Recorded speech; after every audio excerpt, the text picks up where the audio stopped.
Mobile phone ਵਰਤਣ ਨਾਲ ਕਿਹੜੀ-ਕਿਹੜੀ ਬਿਮਾਰੀ ਸਾਨੂੰ ਲੱਗ ਸਕਦੀ ਹੈ। ਮੋਬਾਈਲ ਫੋਨ ਮਤਲਬ ਬਿਨਾਂ ਤਾਰ ਦੇ ਉਹ ਫੋਨ ਜੋ ਕਿਧਰੇ ਵੀ ਲੈ ਕੇ ਜਾ ਸਕਦੇ ਹੋ। ਇਸ ਬਿਨਾਂ ਤਾਰ ਦੇ ਫੋਨ ਨੇ ਸਾਡੀਆਂ ਜ਼ਿੰਦਗੀਆਂ ਜਿੱਥੇ ਸੌਖੀਆਂ ਕੀਤੀਆਂ ਨੇ, ਉੱਥੇ ਹੀ ਇਸ ਫੋਨ ਦਾ ਵਰਤੋਂ ਸਾਡੀਆਂ ਜ਼ਿੰਦਗੀਆਂ ਔਖੀਆਂ ਵੀ ਕਰ ਰਿਹਾ ਹੈ। ਜੇ ਮੋਬਾਈਲ ਫੋਨ ਦੇ ਲਾਹੇ ਦੀ ਗੱਲ ਕਰੀਏ ਤੇ ਇਹਦੇ ਨਾਲ ਅਸੀਂ ਆਪਣੇ ਤੋਂ ਦੂਰ ਆਪਣੇ ਪਿਆਰਿਆਂ ਦੇ ਬਿਲਕੁਲ ਨੇੜੇ ਆ ਸਕਨੇ ਆ।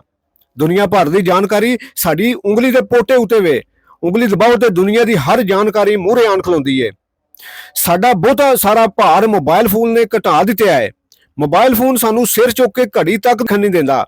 ਆਂਦਾ ਹੈ ਮੈਂ ਦੱਸਣਾ ਤਾਰੀਖ, ਮੈਂ ਦੱਸਣਾ ਮੌਸਮ ਦੀ ਜਾਣਕਾਰੀ, ਮੈਂ ਦੱਸਣਾ ਟੁੱਕਰ ਕਿੰਜ ਪਕਾਈਦਾ, ਮੈਂ ਦੱਸਣਾ ਟੁੱਕਰ ਕਿੰਜ ਕਮਾਈਦਾ, ਮੈਂ ਦੱਸਣਾ। ਮੋਬਾਈਲ ਫੋਨ ਦੱਸਦਾ ਸਭ ਕੁਝ ਹੈ, ਪਰ ਕਰਨਾ ਸਾਨੂੰ ਆਪ ਹੀ ਹੁੰਦਾ ਹੈ। ਕਰੀਏ ਅਸੀਂ ਤਾਂ ਜੇ ਇਸ ਮੋਬਾਈਲ ਫੋਨ ਵਿੱਚੋਂ ਬਾਹਰ ਨਿਕਲੀਏ। ਇਸ ਮੋਬਾਈਲ ਫੋਨ ਨੇ ਜਿੱਥੇ ਸਾਨੂੰ ਆਪਣਾ ਰੋਗੀ ਬਣਾਇਆ ਹੋਇਆ ਹੈ, ਉੱਥੇ ਹੀ ਵੱਖ-ਵੱਖ ਬਿਮਾਰੀਆਂ ਵੀ ਸਾਨੂੰ ਦਿੱਤੀਆਂ ਹੋਈਆਂ ਨੇ। ਮੋਬਾਈਲ ਫੋਨ ਨੂੰ ਜੇ ਲੋੜ ਦੇ ਮੁਤਾਬਕ ਥੋੜੇ ਚਿਰ ਲਈ ਵਰਤਿਆ ਜਾਏ ਤੇ ਆਪਣੀ ਸਿਹਤ ਉਤੇ ਹੋਣ ਵਾਲੇ ਅਸਰ ਤੋਂ ਆਸਾਨੀ ਨਾਲ ਬਚਿਆ ਜਾ ਸਕਦਾ ਹੈ। ਪਰ ਅੱਜ ਕੱਲ ਮੋਬਾਈਲ ਫੋਨ ਦਾ ਬਿਨਾਂ ਲੋੜ ਤੋਂ ਵਰਤੋਂ ਬਹੁਤ ਵੱਧ ਗਿਆ ਹੈ। ਖਾਸ ਕਰ ਨੌਜਵਾਨ ਪੀੜ੍ਹੀ ਆਪਣਾ ਚੋਖਾ ਵਕਤ ਮੋਬਾਈਲ ਫੋਨ ਉਤੇ ਬਿਤਾ ਰਹੀ ਹੈ। ਮੋਬਾਈਲ ਫੋਨ ਜੋ ਕਿ ਸਾਡੀ ਸਿਹਤ ਨਾਲ ਖਿਲਵਾੜ ਕਰ ਰਿਹਾ ਹੈ, ਉਹਨੂੰ ਵੇਖਿਆ ਜਾਵੇ ਤੇ ਇਹ ਬਿਮਾਰੀਆਂ ਸਾਡੇ ਪਿੰਡਿਆਂ ਨੂੰ ਲੱਗ ਰਹੀਆਂ ਨੇ। ਸਭ ਤੋਂ ਵੱਡੀ ਬਿਮਾਰੀ ਨੀਂਦਰ। ਮੋਬਾਈਲ ਫੋਨ ਦੇ ਗਲਤ ਵਰਤੋਂ ਨਾਲ ਅੱਖਾਂ ਦੀ ਬਨਾਈ ਤੇ ਜੋ ਅਸਰ ਪੈ ਰਿਹਾ ਹੈ ਉਹ ਤੇ ਹੈ ਹੀ ਹੈ, ਨਾਲ ਦੇ ਨਾਲ ਨੀਂਦਰ ਨਾ ਆਉਣ ਦੀ ਬਿਮਾਰੀ ਬਹੁਤ ਔਖੀ ਵੇਖੀ ਜਾ ਰਹੀ ਹੈ। ਜਿਲਦ, ਚਮੜੀ ਉਤੇ ਮਾੜਾ ਅਸਰ।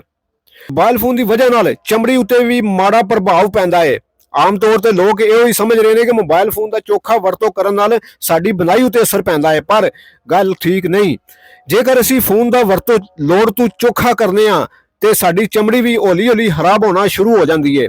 ਡਾਕਟਰਾਂ ਮੁਤਾਬਕ ਸੂਰਜ ਦੀਆਂ ਛੁਆਵਾਂ ਵਾਂਗੂ ਮੋਬਾਈਲ ਫੋਨ ਵਿੱਚੋਂ ਨਿਕਲਣ ਵਾਲੀਆਂ ਛੁਆਵਾਂ ਜਦੋਂ ਸਾਡੀ ਚਮੜੀ ਉਤੇ ਪੈਂਦੀਆਂ ਨੇ ਤੇ ਚਮੜੀ ਢਲਕਣਾ ਸ਼ੁਰੂ ਹੋ ਜਾਂਦੀ ਹੈ। ਤੇ ਮੋਬਾਈਲ ਫੋਨ ਚੋਖਾ ਵਰਤਣ ਨਾਲ ਜ਼ਿਹਨੀ ਦਬਾਅ ਖਤਰਾ ਵੀ ਵੱਧ ਜਾਂਦਾ ਹੈ। ਜੋ ਮੋਬਾਈਲ ਫੋਨ ਚੋਖਾ ਵਰਤਦੇ ਨੇ ਉਹਨਾਂ ਦਾ ਧਿਆਨ ਦੂਜੇ ਚੰਗੇ ਕੰਮਾਂ ਵੱਲੋਂ ਘਟ ਜਾਂਦਾ ਹੈ। ਇੱਥੇ ਤੱਕ ਕਿ ਉਹ ਖਾਨਦਾਨ ਅਤੇ ਆਪਣੇ ਯਾਰਾਂ ਦੋਸਤਾਂ ਬੇਲੀਆਂ ਨਾਲ ਵਕਤ ਵੀ ਨਹੀਂ ਬਿਤਾ ਸਕਦੇ, ਜੋ ਕਿ ਦਿਮਾਗੀ ਸਿਹਤ ਲਈ ਬਹੁਤ ਜ਼ਰੂਰੀ ਹੁੰਦਾ ਹੈ। ਇੰਜ ਦੇ ਲੋਕ ਛੇਤੀ ਹੀ ਡਿਪਰੈਸ਼ਨ ਵਿੱਚ ਚਲੇ ਜਾਂਦੇ ਨੇ। ਇਸ ਆਲੇ ਨੂੰ ਵਰਤਣ ਦੀ ਵਜ੍ਹਾ ਨਾਲ ਬਾਲੇ ਬੰਦੇ ਇੱਕ ਹੀ ਪੋਜੀਸ਼ਨ ਵਿੱਚ ਚੋਖਾ ਚਿਰ ਬੈਠੇ ਜਾਂ ਲੇਟੇ ਰਹਿੰਦੇ ਨੇ, ਜਿਸ ਦੀ ਵਜ੍ਹਾ ਨਾਲ ਪਿੰਡੇ ਦੇ ਅੰਗ ਵਿੱਚ ਪੀੜ ਦਾ ਖਤਰਾ ਵੱਧ ਜਾਂਦਾ ਹੈ। ਇੱਕ ਤਹਿਕੀਕ ਮੁਤਾਬਕ ਫੋਨ ਚੋਖਾ ਵਰਤਣ ਨਾਲ ਪੱਠੇ ਵੀ ਖਿੱਚੇ ਜਾ ਸਕਦੇ ਨੇ। ਅੰਗੂਠੇ ਤੇ ਉਂਗਲੀਆਂ ਵਿੱਚ ਪੀੜ ਉੱਠਣਾ ਵੀ ਸ਼ੁਰੂ ਹੋ ਸਕਦੀ ਹੈ। ਮੋਬਾਈਲ ਫੋਨ ਚੋਖਾ ਵਰਤਣ ਨਾਲ ਮੋਬਾਈਲ ਫੋਨਾਂ ਦੀਆਂ ਛੁਆਵਾਂ ਬੰਦੇ ਨੂੰ ਭੈਂਗਾ ਵੀ ਕਰ ਸਕਦੀਆਂ ਨੇ। ਮੋਟਾਪਾ, ਜੋ ਕਿ ਪੂਰੀ ਦੁਨੀਆ ਦੇ ਲੋਕਾਂ ਦੀ ਸਾਂਝੀ ਬਿਮਾਰੀ ਹੈ, ਇਸ ਮੋਬਾਈਲ ਫੋਨ ਨੇ ਇਸ ਬਿਮਾਰੀ ਵਿੱਚ ਵੀ ਆਪਣਾ ਵੱਡਾ ਯੋਗਦਾਨ ਪਾਇਆ ਹੈ। ਹਰ ਰੋਜ਼ ਸੜਕ ਹਾਦਸੇ ਬਿਨਾਂ ਤਾਰ ਦੇ ਫੋਨ ਦੇ ਕਰਕੇ ਹੋਰੇ ਕਿੰਨੇ ਕੁ ਹੁੰਦੇ ਨੇ।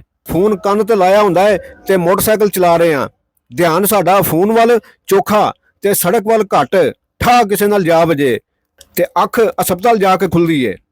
ਮਾਸ਼ਰੇ ਦੀ ਸਭ ਤੋਂ ਵੱਡੀ ਬਿਮਾਰੀ ਜੈਲੀ ਖਬਰਾਂ, ਜਿਸ ਨੇ ਮੁਲਕਾਂ ਦੇ ਮੁਲਕ ਵਿਗਾੜ ਕੇ ਰੱਖ ਦਿੱਤੇ ਨੇ। ਸਰਕਾਰਾਂ ਹਲਾ ਦਿੱਤੀਆਂ, ਖੁਦਕੁਸ਼ੀਆਂ ਤੇ ਮਜਬੂਰ ਕਰ ਦਿੱਤਾ। ਕੁਛ ਝੂਠ ਨਹੀਂ ਲੱਭਦਾ ਇਸ ਮੋਬਾਈਲ ਫੋਨ ਵਿੱਚੋਂ, ਜੋ ਅਸੀਂ ਸੱਚ ਸਮਝ ਕੇ ਇੰਤਹਾਈ ਕਦਮ ਵੀ ਚੁੱਕ ਲੈਨੇ ਆ।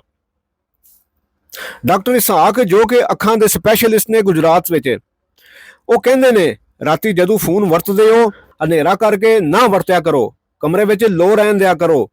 ਕੱਲੇ ਫੋਨ ਦੀ ਲੋ ਤੁਹਾਡੀ ਬਿਨਾਈ ਖਰਾਬ ਕਰ ਦਿੰਦੀ ਹੈ। ਰਾਤੀ ਲੋ ਵਿੱਚ ਫੋਨ ਵਰਤਣ ਨਾਲ ਬੜੀ ਹੱਦ ਤੱਕ ਬਿਮਾਰੀ ਤੋਂ ਬਚਿਆ ਜਾ ਸਕਦਾ ਹੈ।